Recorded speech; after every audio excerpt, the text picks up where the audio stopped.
രണ്ടാമത്തെ കമ്പോണൻ്റ് എന്ന് പറയുന്നത് വൻകിട കൂൺ ഉൽപ്പാദന യൂണിറ്റാണ്. ലാർജ് യൂണിറ്റ്സ് നമുക്ക് ഒരു 300 ബെഡെങ്കിലും അതിനകത്തുണ്ടായിരിക്കണം.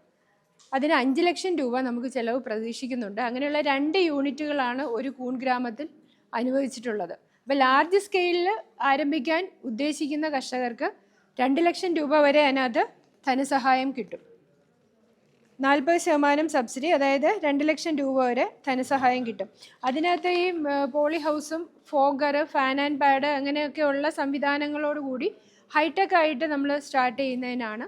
അത് അതേ രീതിയിൽ തന്നെ നമുക്ക് ഇൻകം കിട്ടുമെന്നുള്ള കാര്യത്തിൽ സംശയമില്ല. കാരണം നമുക്ക് സംസ്ഥാന തലത്തിൽ കൂൺ കൃഷിക്കുള്ള അവാർഡ് ഇപ്രാവശ്യം വാങ്ങിച്ച രാഹുൽ എന്ന് പറയുന്ന ഒരു കണ്ണൂർക്കാരനൊരു കർഷകനാണ്. അപ്പോൾ അദ്ദേഹത്തിൻ്റെ മാസ വരുമാനം എന്ന് പറയുന്നത് 50 ലക്ഷം രൂപയാണ്. നമുക്കിത് ചിലപ്പോൾ അവിശ്വസനീയമായിട്ട് തോന്നാം, പക്ഷേ അതാണ് ഫാക്റ്റ്. പുള്ളി അത് 50,000 ബെഡാണ് കൃഷി ചെയ്യുന്നത്, എക്സ്പോർട്ട് ചെയ്യുന്നുണ്ട്, വാല്യൂ അഡീഷൻ ചെയ്യുന്നുണ്ട്, എക്സ്പോർട്ട് ചെയ്യുന്നുണ്ട്. അപ്പോൾ ഇതെല്ലാം ചെയ്ത് പുള്ളി നല്ല വരുമാനം ഉണ്ടാക്കുന്നുണ്ട്. അതുപോലെ തന്നെ 3-4 ലക്ഷം രൂപ വീതം മാസ വരുമാനം നേടുന്ന നിരവധി കർഷകരുണ്ട് കൂൺ കൃഷി ചെയ്ത്.